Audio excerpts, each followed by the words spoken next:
my voice, so the speakers are all the way over there. But again, we have the 3 female killer whales here, Takara, Sakari, and Kamea. I was saying that husbandry is anything related to healthcare. So some of the most important things that we train are the behaviors that the whales participate in to make sure that we... Okay with it?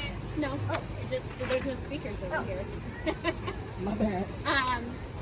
To make sure that we can take really good care of them. So if you can consider everyone here, I hope you guys get an annual physical to go visit your doctor.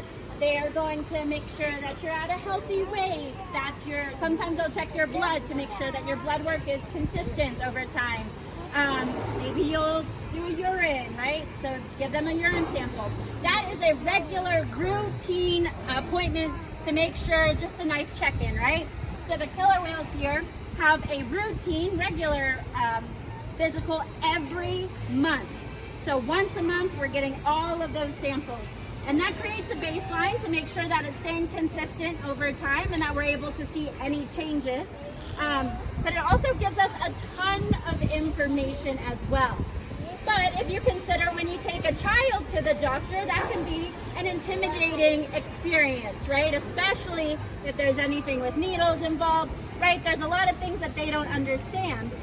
And for us, we have a veterinarian team that comes in to get these samples. But as trainers, our job is to introduce behaviors that will make getting those samples easier. So a great example, if you guys have seen our presentation, one of the first husbandry behaviors they learn is that fluke present. So the easiest place to draw blood is underneath their tail flukes.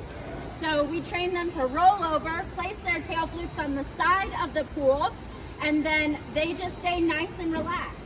And the hardest thing to train is to do nothing at all. Anyone with kids will tell you that, right? Holding still. So we work on this a lot, and sometimes there's a veterinarian, sometimes there's a needle and a blood draw, but a lot of times there's not, because we need to maintain the behavior that when I ask you to roll over and present your tail fluke, we're just gonna hang out here for a while. That involves them holding their breath for an extended time, having people touch around and feel on their flukes and poke with a needle. We wanna create a lot of experience that they have, that they're just used to that, and it's not a scary thing, it's not a negative thing, it's just part of their day. And the benefits of us being able to get those bloods is huge, right? So we're able to track over time the healthy trends of these animals. We're able to detect early on any kinds of differences in their blood that can tell our veterinarians anything. So it definitely helps to make sure that we're taking the best care of these individuals. But beyond that, it's also providing lots of information about killer whales in general, because we're able to train this behavior, get blood samples. We can even do different times throughout the day. But think about how difficult that would be to get from wild killer whales who are facing major threats in their environment. So we're able to get information on what healthy looks like, what happens to the blood, even different hormones. So husbandry behaviors are hugely important to the killer whales that live here, to the care that we provide for them, and for the information we're gathering to help save those out in the wild. And now Takara is going to demonstrate that urine sample we talked about, right? So there we go. We just showed her the cup, asked her to slide out, and she knows I'm going to pee now.